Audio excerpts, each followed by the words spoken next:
امروز توی سر کارم با یه خانم حدوداً 60 ساله یه بحثی کردم، گفتم بیا مثلا اینو پستش کنم. این خانم خیلی اصرار داشت که نسل جدید نسل بی بند و بار، بی اعصاب، بی مسئولیت.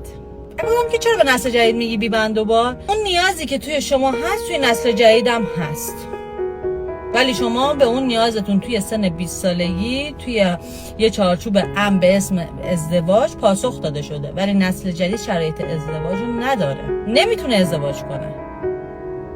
اینکه بی‌عصبیم به خاطر اینه که ما پر از نرسیدن و نشدنیم، ما پر از غیر ممکنیم.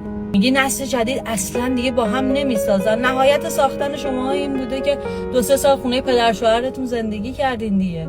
بعد 2-3 سال اومدن گفتن خب برات خونه خریدیم یا اصلا برات رهن کردیم، اجاره کردیم.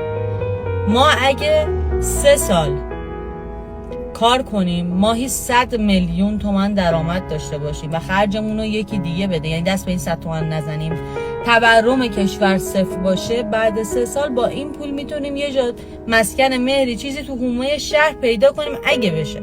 این که مثلا نمیدونم ما 100 خورده پول گوشی میدیم به خاطر اینه که نمیشه با اون هیچ کاری کرد. ما با 100 خورده حتی نمیتونیم دندونامون رو درست کنیم. شما میگی که شوهر من تا 30 خورده سالگی 3 بار فقط ورشکست شد. آفرین، دقیقاً ما حتی نمیتونیم ورشکست شیم چون ما چیزی برای به دست آوردن نداریم که ورشکست شیم. ما توی سیاهی کامل داریم جلو میریم، حرفی نمیزنیم. ما خیلی از شما شجاع‌تر و بهتریم و توانمندتر. ما میدونیم این کارهایی که میکنیم شاید به هیچ جایی نرسه، ولی هر روز اون کارو انجام میدیم. سعی میکنیم که با یه چیزای خودمون رو سرگرم کنیم، مثلا با مهمونی خودمون رو سرگرم کنیم، با ورزش کردن خودمون رو سرگرم کنیم که متوجه این نشیم که وای واقعا همه چی بده.